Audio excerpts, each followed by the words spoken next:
Ritchie's Fabulae Faciles, paragraph 13, part 1.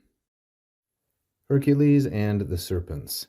We're going to read all of the Latin and then translate and analyze down through compressit here, the end of the second sentence. Iphicles frater Hercules magna voca exclamavit, sed Hercules ipse fortissimus puer haud quaquam terdritus est, parvis manibus serpentis statim prehendit et colla eardrum magna vi compressit. Tali modo serpentes a puero interfectae sunt. Augmena autem mater puerorum clamordrem audiverat, et marritum suum e somno excitaverat. Ille lumen accendit, et gladium suum rapuit.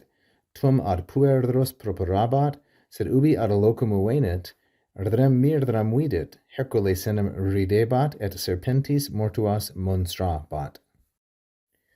Iphicles, the brother of Hercules, shouted loudly, but Hercules himself, a very brave boy, was not at all frightened.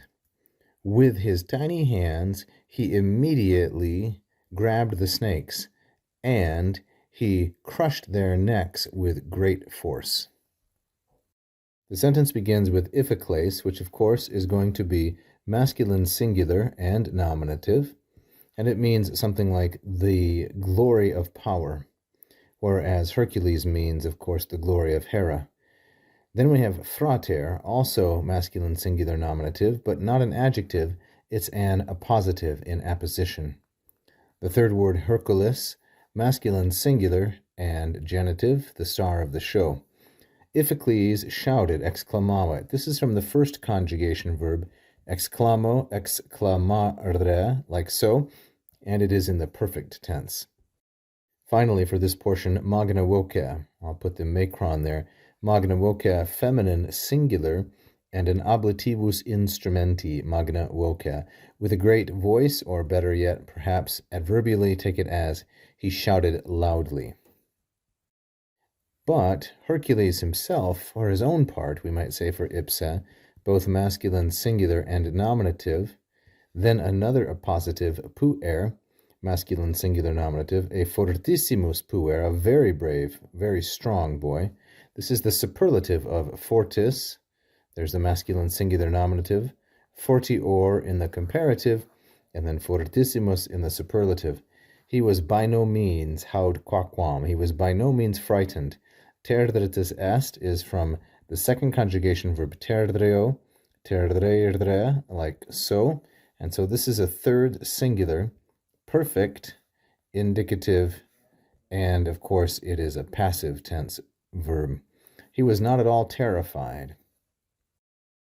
Parvis manibus. This is from the noun manus, which is fourth declension, and it's feminine. Manus, manus, feminine, like so, modified by parvis, and so the two of these are feminine plural and ablative, another ablativus instrumenti.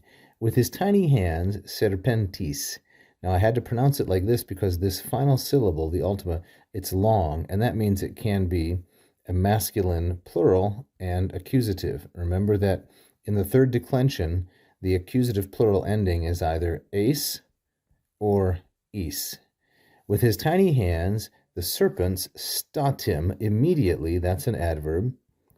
He grabbed them, prehendit, he grabbed them. So this is from the the third conjugation verb, prehendo, prehendere, and I believe this is going to be a present tense for vivid narration. He grabs them, and colla, that's the neuter plural accusative object of the verb compressit, the colla eardrum, the necks of the snakes. Now notice that eardrum is feminine, so I need to revise my parsing of serpentes here to be feminine plural accusative, not masculine. They were female snakes.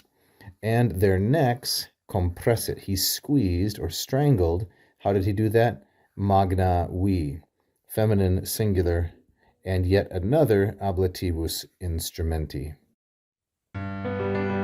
Thank you for watching. I hope you enjoyed that free lesson. Please like and subscribe, hit the bell. You can also become a patron at patreon.com/LatinPerDiem.